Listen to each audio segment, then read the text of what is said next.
پڑھتے ہیں آیت نمبر 34 کی طرف۔ آیت نمبر 32 اور 33 میں کفار کے عذاب کے مطالبے کے بارے میں ہم نے بات کی، اور اس کے بعد اللہ تعالیٰ نے کیوں ان پر عذاب نازل نہ کیا، اس کی بھی 2 علتیں، 2 وجہیں، 2 اسباب آپ کو بیان کر دیے۔ یہ بھی آیت اسی کا ایک شاخسانہ ہے، اسی کے بارے میں مزید وضاحت ہے۔ تو اللہ تعالیٰ اس آیت میں فرما رہے ہیں وَمَا لَهُمْ أَلَّا يُعَذِّبَهُمُ اللَّهُ وَهُمْ يَصُدُّونَ عَنِ الْمَسْجِدِ الْحَرَامِ وَمَا كَانُوا أَوْلِيَاءَهُ إِنْ أَوْلِيَاؤُهُ إِلَّا الْمُتَّقُونَ وَلَكِنَّ أَكْثَرَهُمْ لَا يَعْلَمُونَ۔ وما اور کیا ہے، لہم ان کے لیے، اللہ کے نہ، یعذبہم عذاب دے ان کو، اللہ اللہ، وہم جبکہ وہ، یسدون روکتے ہیں، عن المسجد مسجد سے، الحرامی عزت والی، وما اور نہیں، کانو ہیں وہ،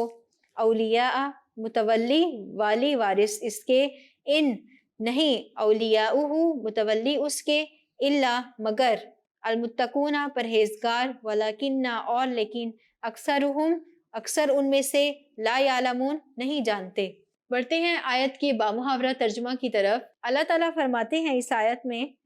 اور اب ان کے لیے کون سی وجہ ہے کہ وہ انہیں عذاب نہ دے جب کہ وہ مسجد محترم میں نماز پڑھنے سے روکتے ہیں،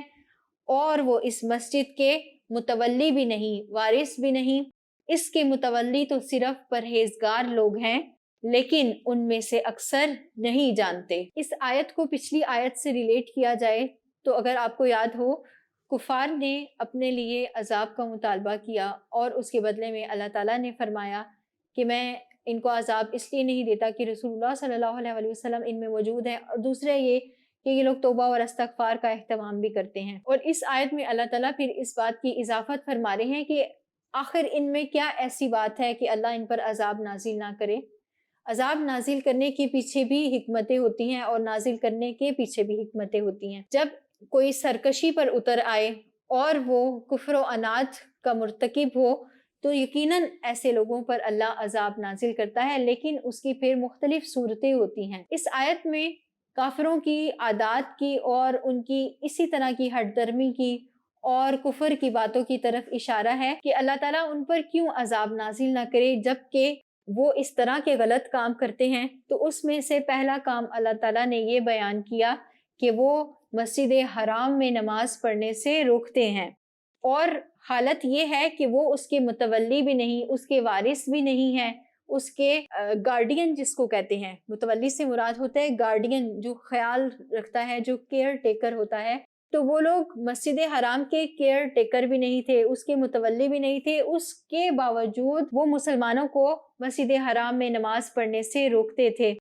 تو اللہ تعالیٰ نے اس آیت میں اسی بات کی طرف اشارہ کیا ہے کہ مسجد حرام میں نماز پڑھنے سے روکنا بہت بڑا فتنہ ہے، بہت بڑا گناہ ہے۔ اس کے باوجود اللہ تعالیٰ ان پر عذاب نازل نہیں کر رہا، تو آخر ان میں ایسی کیا بات ہے؟ بلا شبہ ان میں کوئی ایسی بات نہیں ہے، وہ تو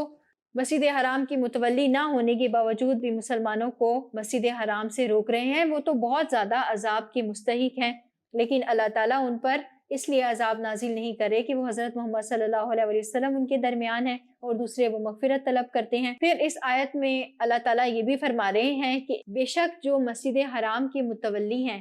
وہ کفار نہیں ہو سکتے، وہ صرف متقی مومن ہو سکتے ہیں، جن میں تقویٰ ہوتا ہے، جن میں اللہ کا ڈر ہوتا ہے، جو اللہ کے فرما بردار ہیں، جو رسول اللہ صلی اللہ علیہ وسلم کے فرما بردار ہیں۔ یہ جو کفار متولی بنے پھرتے ہیں یہ بالکل ناحق ہے، یہ تو ان کا حق ہی نہیں بنتا کہ وہ مسجد حرام کے اول تو والی وارث بننے کی کوشش کریں، اور دوسرے وہ مسلمانوں کو اس میں نماز پڑھنے سے بھی روکیں۔ لیکن حالات یہ ہے کہ وہ اس بات کو سمجھتے ہی نہیں ہیں، وہ یہی سمجھتے ہیں کہ وہی سب سے زیادہ مسجد حرام کے وارث ہیں، جبکہ مسلمان راہ راست پر نہیں ہیں، وہ غلط راستے پر ہیں، اس لیے وہ اس کے نہ صرف یہ کہ والی وارث نہیں ہو سکتے بلکہ وہ اس میں نماز پڑھنے کے بھی حقدار نہیں ہیں۔ قرآن مجید میں ایک اور مقام پر بھی اس بات کی طرف اشارہ ہے کہ سب سے بڑا جو گناہ ہے، جو نافرمانی کا کام ہے، جس کو گناہوں میں ایک بڑا گناہ کنسیڈر کیا جاتا ہے، وہ مسجد سے روکنا ہے، کسی کو اللہ کے راستے سے روکنا ہے۔ تو کفار ہمیشہ سے جب سے اسلام آیا تھا ان کا یہ طریقہ کار رہا تھا، ان کی یہ عادت رہی تھی کہ وہ مسلمانوں کو اسلام سے روکتے تھے، وہ مسلمانوں کو نماز سے روکتے تھے، کتنے طویل عرصے تک مسلمان اپنے گھروں میں محصور عبادت کرنے پر مجبور تھے، اور اس کے بعد بھی جب وہ مدینہ چلے گئے تو وہاں سے بھی ان کو مکہ آنے پر پابندی ہوتی تھی، اور صلح حدیبیہ کا جو معاہدہ تھا وہ اسی بات کی طرف اشارہ ہے کہ کس طرح سے کفر اور انات کی وجہ سے کفار مسلمانوں کو مکہ کی طرف، مسجد حرام کی طرف نہیں آنے دیتے تھے۔ آیت نمبر 34 کی تفسیر میں مفسرین یہ بھی فرماتے ہیں کہ یہاں عذاب سے مراد فتح مکہ ہے۔ فتح مکہ کی موقع پر ایسا ہوا تھا کہ مسلمان اور اسلام کا غلبہ ہو گیا تھا مکہ پر، اور اس کے نتیجے میں مکہ والے محصور ہو گئے تھے، مغلوب ہو گئے تھے، اور اس کے نتیجے میں مسجد حرام کی تولیت مسلمانوں کے حق میں آ گئی تھی۔ وہی متقون اس کے حقدار ہیں کہ وہ مسجد حرام کی تولیت کریں، اس کے وارث بنیں اور اس میں نماز پڑھیں۔